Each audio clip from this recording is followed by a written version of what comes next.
Our guest today is a visual artist, graphic designer, activist, and drag queen who's been making a name for herself across Brooklyn for the last few years. You've seen her perform as part of Sasha Velour's nightgown shows, and you can see some of her art currently on display at the Temporary Island exhibit. I'm happy to welcome today the marvelous Untitled Queen. Hello. Hi, thank you for having me. Thank you for coming in. So let's just get right into things. Sure. So you grew up in a military family with your father being part of the military. Right. So people don't tend to associate military with drag at all, I think. Right. But I'm curious to see if that aspect of your upbringing had any influence on your drag or your visual art as a whole. Oh, sure. I mean, it definitely did because so my father was in the Coast Guard, and I grew up on Governor's Island, which was a Coast Guard base off the southern tip of Manhattan. And my recent project that's up now, Temporary Island at the Elizabeth Foundation, had a lot to do with being brought up in an island. So my father is Filipino, and he emigrated through the military from the Philippines in his teens or late teens. And my mother, her parents are from Puerto Rico. So my project there was all about coming from islands and what does it mean to be an American, a POC American now, and sort of post-colonialism. So yeah, it's a huge part,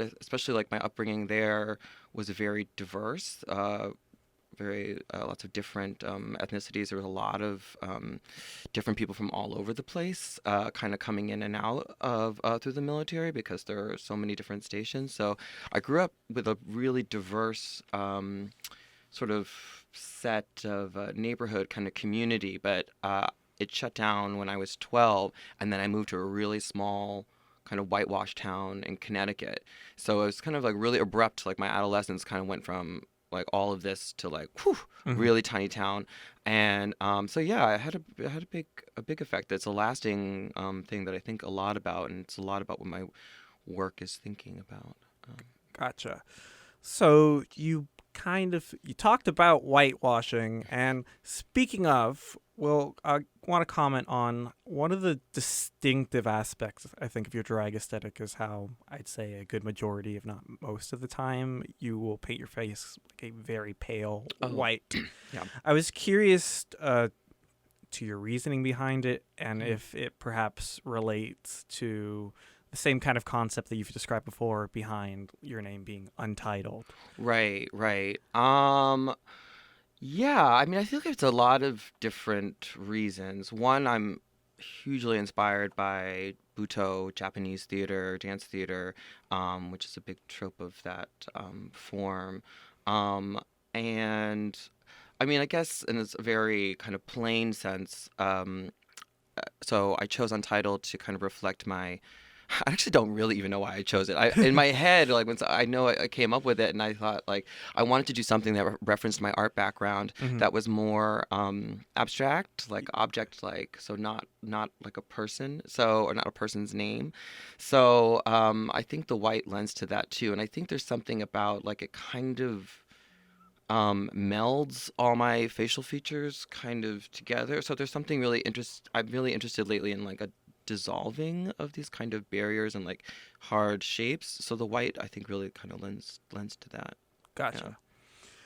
So you've talked in the past on how you consider your drag an extension of your visual art. Can you talk about your creative process a little bit? Specifically, do ideas come to you as, I want this to be a drag performance, or do you start with a painting or video and then you reach a point where it's like, oh, this might work better as a drag piece? My practice all over is very interdisciplinary. So I work in installation, drawing, performance, and then drag I consider just another medium. So coming up with stuff, I feel like it's very I guess organic is kind of a silly word. It never has the same starting point. Like I'll see, like I get inspired a lot by like shopping, dollar store, like seeing things. New York is like a perfect like inspiration place. It's like just you just see so much stuff, and so my mind is open to a lot of things. It's sort of like they're all. I think a lot of my work is it's all floating in the like air, and then I just like am able to grasp pieces, and then I really begin to see connections. So maybe I'll have seen like a new anime, and I'm like, oh, this is really cool. Maybe like this outfit is like starting to inspire me, and then I'll hear a song that like something clicks, and it's like that. It's sort of like the brain synapses start to go off. So it's really never the same thing, but I'm often inspired by I watch a lot of anime and like, or now I do at least. I don't know, food TV and like dollar stores is a huge inspiration because there's just so much stuff. I'm very much interested in DIY craft making. It's always been a part of my process, but then also I'm very interested in how it sort of reflects my sort of status as a child of immigrants and being self-made, and so that's a really important part of my work. So I feel like that's I hope that answers the question. It Yeah. does perfectly. I really like that perspective. I'm really interested how you have, instead of having drag as an art form, which is what you so often see or even think about drag being, you have an art form that turns into drag. I just wanted to say, I think that that's actually really interesting in a way that, I don't know, maybe I should be thinking about drag more like that, but I guess I haven't been, and it's interesting to hear that perspective. Now, that being said, were there any difficulties for you, or even now, about doing drag that stems from visual art? Another way to phrase this, I suppose, are there some ways in which thinking like a visual artist gets in the way of thinking like a drag queen? Oh, I guess I don't separate them. They're just one and the same. I feel it took me a minute for me. So I have all this. I feel like recently a lot of my work, a lot of my thought process around art making is that there's a lot of made up boundaries about everything. Actually, not just art, about everything. That's where I'm like learning. Like we've come to let a lot of these things kind of get in the way and like categorizing and labeling a lot of things and having this sort of separation of the arts and is a made up concept. It's not actually real. It's Hmm. something that's taught into school to like literally like make sure that you pay Yeah. and that like it's a sort of elitist structure that's like top down, which I totally believe, but I've totally been like within that system. So there's a kind of like unlearning that I've been doing. So when I first started, I actually thought they were totally separate. I was like, my art's different, and I didn't really tell like people I was making that I went to art school with that I was doing it, and people in drag didn't really know I did art. And then finally, like an idiot, I was like the last person to know. I was like, oh, it's exactly the same. Now that you've started to not associate, like, not make really a distinction, Yes. would you still say that the drag aspect of your art has had an impact on, let's say, your painting or your sculpture work or whatever the case may be? Hmm. Or, yeah. Yeah, I mean, they feed it feeds it all. The thing of what drag did for me, which was amazing, which I didn't expect, it's totally unexpected. First of all, like when I was in school, a lot of people encouraged me to do it. They all like knew I was a drag queen well before me, and so I was like, oh no, I'm not really into it. I wasn't really into drag when I was in grad school, even before then. Like I thought it was cool, but I wasn't that into it. But yeah, it all the drag was like a light bulb went off, and I was like, oh my gosh, it brings together all the things I'm interested in all at once. It's really an amazing medium because it's not. I think some people think about it as like it's a performance. You get up on a stage, go on, you're done, and it's over. It's very. I call it almost like. This is sort of cerebral, annoying stuff, but I call it like almost like a social sculpture because it exists. You know, you're doing all this construction stuff, painting, drawing, creating sculptural things as this sort of image, and then you embody it by performing.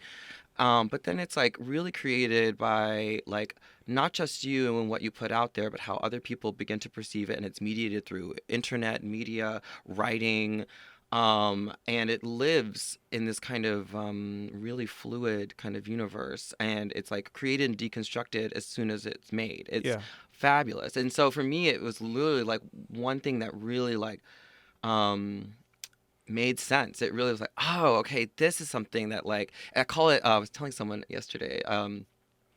It's kind of like I call it like a dumpster. It's probably like where like you can throw everything into it, like light a match, and then it's like, pow, like it's just like great like fire, and then it's everything like it really joins to me. It just really really like opened me up to a lot of stuff.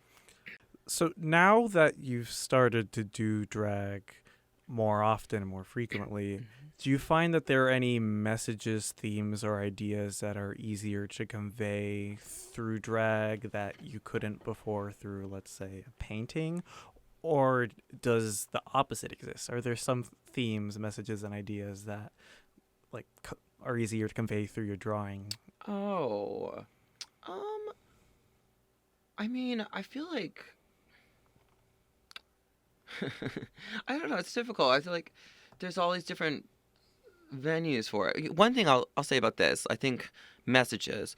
One thing that I feel like art world and drag world are parallel in many ways because they kind of revolve around networking and creative communities. But one thing I always say that I think was really different is that drag and nightlife is fun. Um, Art world is fun to make.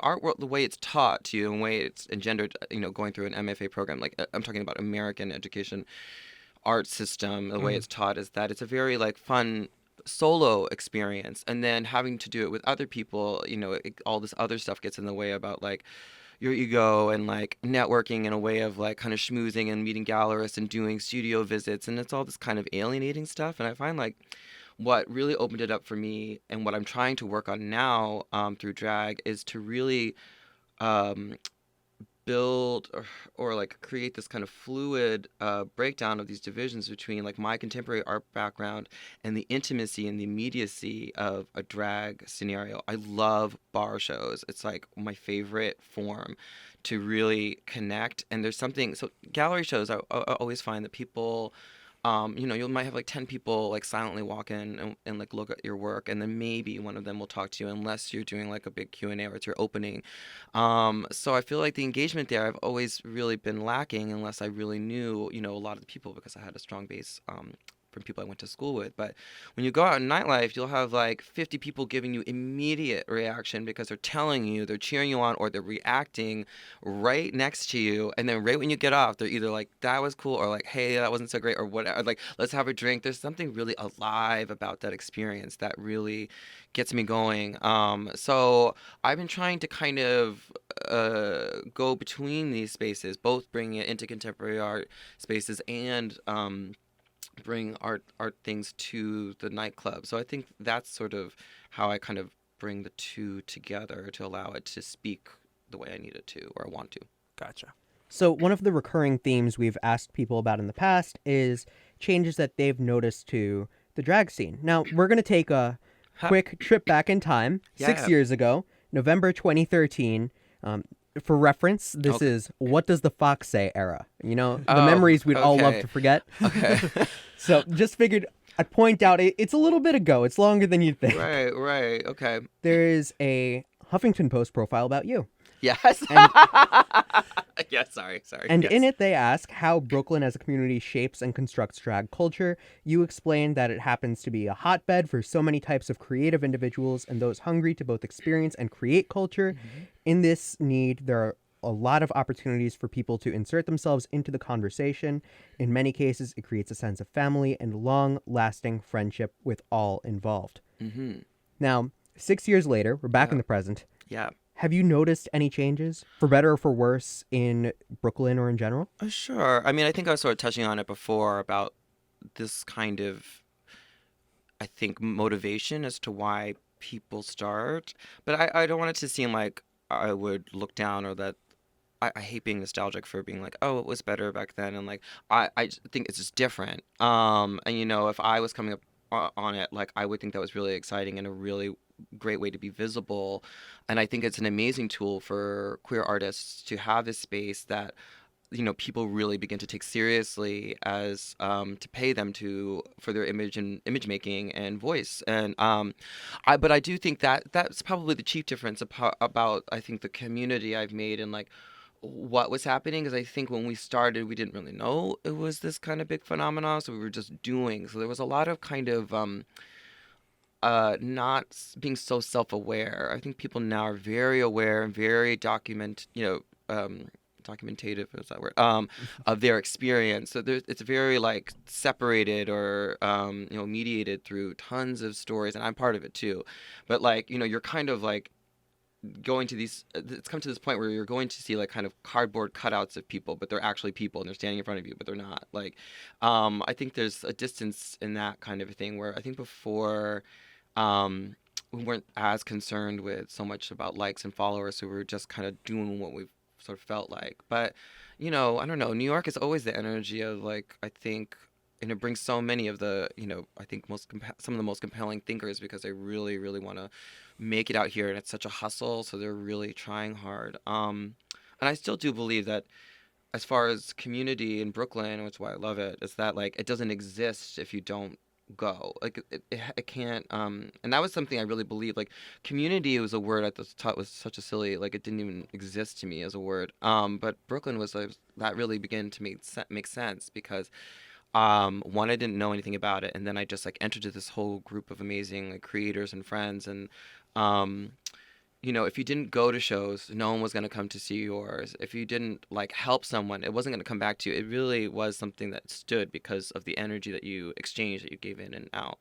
So I feel like, yeah, that part has stayed the same. But yeah, I think a lot of, because of this mainstreaming, I think people's, how they get into it, what they get out of it, how fast it is for them, and what they expect from it is quite different. Gotcha. So you've mentioned before how you love doing bar shows, and you've also just we're talking about community, and I think nightclubs and bars are such a great way to build community with a fan base or just your community as a whole. Sure. If you are a New York resident, you're also aware that bars and clubs are closing all the time. Right. Small businesses in general, it's really disappointing to see everything disappear. Right. And on that, I guess I was curious, is there any one bar or nightclub that has closed during your experience as a drag queen that Yeah. particularly got you, particularly hurt? Sugarland was the one, but that's because um, it was my first like, I loved that bar, and it had already been like a kind of staple in Brooklyn, well before I started doing drag, and it closed like a year and a half after, and again, I never really like to wax nostalgic because I think it's such a like a, I don't know, a drawback, and I think other people, it like puts down other people's experience. But that one I just loved, and I think a lot of people who fell in love with that club because it was like dark and it had a lot of nooks and crannies. It like allowed for you to do lots of like bad, weird things in like who knows what. It was just like this strange playland, completely full of like fog, because they had this like huge smoke machine and it was pretty big, and the dressing room was just like this huge like coat rack area with like, it was just this cavernous thing. And the best thing about it was it had you had a balcony that you could look down onto the stage, and then also the first floor you could see the stage, but the stage had no ceiling limit. You could never hit it. Like, so you could have a million props, you could be tall, you could like also come in from the side. The stage had two levels, one that was like literally only like a foot and a half off the ground. So yeah, I really romanticize that place as one of my absolute faves. Filipino representation seems to be rather sporadic within the drag scene, especially the mainstream drag scene.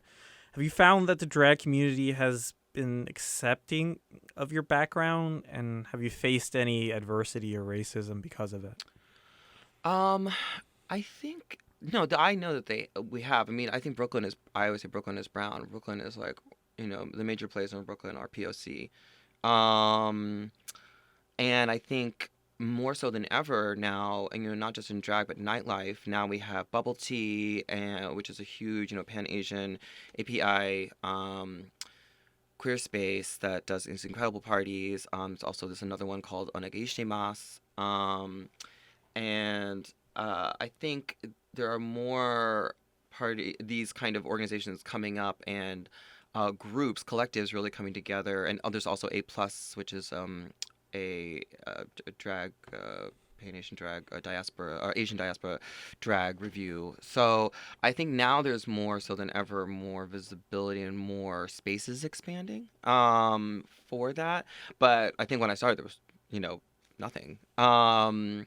So again, I think it's like it's difficult, and I think it's another thing I've always surprised by because I think like bubble tea is amazing, and it's another thing that I'm like, wow, there's only two, so two major parties that you're going to go to that you're going to be able to see and like see yourself and have other performers sort of reflected. But yeah, I mean now I think in the sort of tier um, that grew up after me that's going on now has a lot of there's a big Slasian crew. So there's West Dakota, there's Dynasty, there is Suki, Sterling.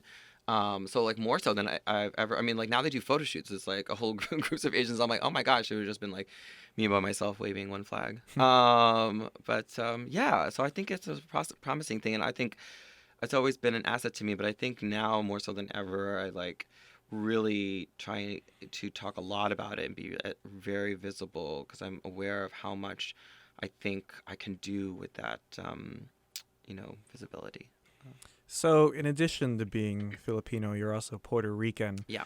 Do you find that you tend to, in your artwork at least, represent one culture more than the other, or do you find that representing one culture tends to be easier than for you than representing the other? I don't know. It's very weird. I mean, a lot of my work is about this now, um, but I don't think it's ever. It's always about being both at the same time. Or a lot of my recent work and this temporary island stuff was about like what does it mean to come from somewhere and like what is a lot of my stuff's always been about like identity politics. So I think a lot of my recent work is like is your makeup, is your identity actually like your like DNA history that's been told to you through your family or through books, or is it something that you create yourself? I think a lot of it is like, and what I use drag through is about self-creation, and I think that is sort of how I've been taking that question on. Like I'm forging what it means to be a Puerto Rican and Filipino, and in addition to all these things that I've inherited. So it's a kind of this mix. I just got this queer people of color anthology, poetry anthology called Nepantla, and I had edited by Christopher Soto. Nepantla, which I had never heard of, is this Chicano Aztec word that was used to describe a feeling of in-betweenness. And I'm like, of course I picked this book up and I was like, let me look through this. And this word basically, I guess, was invented like during the Aztec times when they were being colonized by the Spaniards. And it was meant to kind of characterize the culture that they were trying to hold on to, their native culture, and then this new culture being oppressed upon them and being in between. And so I feel like I've always felt the sort of in betweenness and like what does it mean to kind of carry all these things. And so I just picked up this book like yesterday. So so I'm like, oh, I'm getting really into this concept. So yeah, I feel like that's how I've been thinking about it. Gotcha. Yeah.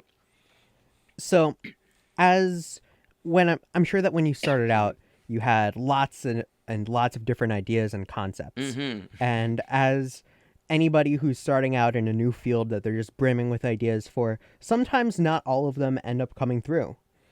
Are there any ideas or bits that you did at the start of your career as a drag queen that you'd like to reimagine or return to? I think that I'm always remaking the same work. Not like the same piece, but the ideas of my things and like how I approach them are always cycling in my stuff. So I feel like and I don't mean that in like a repetitive, boring way. At least I don't think it. So because I go back to it because it draws me to it. So I feel like I'm always cycling the same thing. I'm always thinking about some sort of like kind of soft sculpture, amorphous kind of large like immersive body sculpture kind of a thing, and then a song that like tells a story. Narrative storytelling is a huge thing. The fun thing about drag, I mean, it's also crazy. But the fun thing about drag is that you can do anything. I think. I mean, when I came from it, because I didn't come. I guess I hadn't been watching so much drag. I was like, I can do anything I was doing in my art practice. So it just all seemed to go. It was great, and I could try so many. Also, back then when I started, um, there were so many drag shows, or there was so much like hunger for drag in like the local bar.